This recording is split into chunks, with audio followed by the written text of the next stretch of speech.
Bé, avui ens endinsem en un tema que és central en el dret penal, els delictes contra la vida. És un món complex, ho sé, però la idea és que puguem desgranar-ne els conceptes clau d'una manera que s'entengui bé. I per començar, llancem una pregunta que és fonamental. El dret a la vida, que recull la Constitució, és un valor absolut? Podríem pensar que sí, però la realitat jurídica és una altra. Com anirem veient, la llei ens demostra que no és un dret absolut, sinó que constantment s'ha de posar en una balança amb altres drets. I és justament aquí, en aquest equilibri, on comença tot el debat. Perfecte. Doncs, per començar a posar ordre en tot això, el primer que hem de fer és diferenciar les dues figures estrella, per dir-lo d'alguna manera, l'homicidi i l'assassinat. Molta gent els fa servir com a sinònims, però són realment el mateix? Anem a pams. Mireu, l'homicidi és el que podríem anomenar el tipus bàsic, el punt de partida. L'article 138 del Codi Penal és molt directe. Qui en mati, un altre. Punt. És l'acte de causar la mort a algú de forma intencionada, sense més.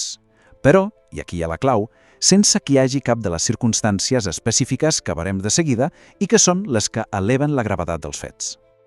Així que, si ho pensem bé, la relació és clara, oi? Tot assassinat és, en essència, un homicidi, però no a l'inrevés. No tots els homicidis arriben a ser assassinats. La gran diferència, el que marca la frontera, no és el resultat, que és la mort, sinó la manera com s'ha produït aquesta mort. I quines són aquestes circumstàncies que ho canvien tot? Doncs el Codi Penal, a l'article 139, n'estableix 3 de molt clares. Només que es doni una d'aquestes 3 que tenim aquí, traïdoria, preu o acarnissament, l'homicidi automàticament puja de nivell i es converteix en assassinat, perquè el legislador entén que la forma de matar ha estat especialment cruel o covarda. Centrem-nos en la primera, la traïdoria. Aquesta és potser la més comuna. I és crucial entendre-la bé. No és només matar per sorpresa. No. La traïdoria va més enllà. És quan s'utilitzen mitjans o formes que directament busquen assegurar el resultat sense cap risc per a qui ataca. Pensem-hi, atacar algú per l'esquena, o mentre dorm. L'agressor s'aprofita d'una situació d'indefensa total de la víctima. Per això la llei ho considera tan greu. Molt bé, ja hem vist la distinció principal. Ara fem un gir. Anem a un terreny molt més delicat, si voleu. Què passa quan la pròpia víctima és qui vol morir? Com tracta la llei aquestes situacions tan complexes? I això ens porta a una pregunta que segur que ens hem fet alguna vegada. Suïcidar-se és il·legal? Sembla una pregunta simple, però la resposta obre un debat filosòfic i jurídic enorme sobre els límits de l'Estat. Fins on pot arribar la protecció de la vida quan xoca amb la voluntat i l'autonomia d'una persona? Doncs la resposta és sorprenent per a alguns. No, l'acte de suïcidar-se en si mateix no és un delicte a Espanya. Una persona no pot ser castigada per intentar-ho. Ara bé, i aquí està el matís importantíssim, el que sí que és un delicte és ajudar algú a morir. La llei traça una línia molt clara. La decisió és personal i no punible, però la intervenció d'una altra persona, això ja és una altra història. I de quines formes d'ajuda parlem? L'article 143 del Codi Penal distingeix diversos graus. Tenim la inducció, que és bàsicament convèncer algú perquè ho faci. Després, la cooperació necessària, donar-li els mitjans imprescindibles, per exemple.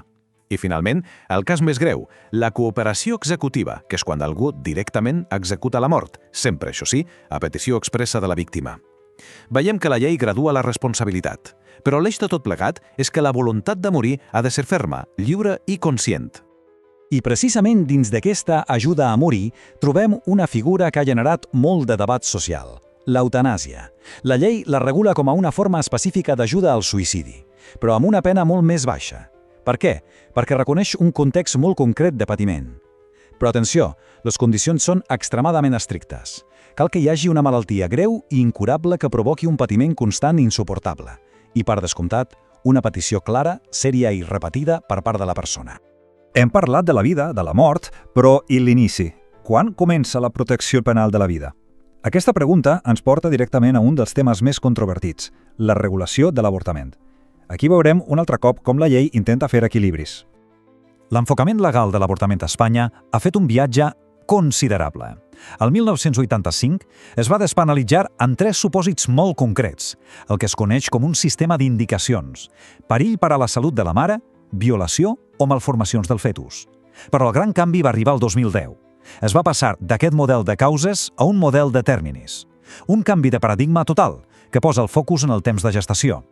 I quin és el termini clau d'aquesta nova llei? Doncs el número És el 14. 14 setmanes. Durant aquest primer període, la llei actual estableix que la decisió d'interrompre l'embaràs correspon lliurement a la persona gestant. No cal al·legar cap motiu específic. És un període de decisió autònoma. I què passa després de les 14 setmanes? S'acaba la possibilitat? No exactament. La llei preveu excepcions. Fins a la setmana 22 es pot interrompre l'embaràs si hi ha un greu risc per a la vida o la salut de la persona gestant, o si es detecten anomalies greus en el fetus. I fins i tot més enllà de la setmana 22, en casos extrems d'anomalies incompatibles amb la vida. De nou veiem aquest joc d'equilibris. Com més avança la gestació, més pes té la protecció de la vida en formació i cal motius més greus per interrompre-la. Bé, hem fet un viatge per figures molt diferents, oi? Hem passat de l'assassinat a l'eutanàsia i d'aquí a l'avortament. A primera vista poden semblar mons separats, però hi ha alguna idea, algun principi que ho connecti tot? Quina és la filosofia que hi ha al darrere? Jo crec que aquesta cita ho clava. El dret penal no protegeix la vida com un simple fet biològic, com un cor que batega, i promo. No, la protegeix com un valor protegit per la Constitució, i com a valor no és absolut. S'ha de posar en context, i de vegades ha de cedir davant d'altres valors igualment importants, com la dignitat de la persona, la seva llibertat o la seva salut. Tot és un constant exercici de ponderació. Així que, com hem pogut comprovar, el dret no és una cosa estàtica, no és una pedra. És un reflex de la societat, i la societat canvia. Canvien els valors, la tecnologia, la medicina, i això ens deixa amb una pregunta final, una pregunta oberta per a la reflexió. Aquest equilibri tan delicat que hem vist entre protegir la vida i respectar l'autonomia individual, cap a on es moure en el futur? La resposta, segurament, l'anirem escrivint entre tots.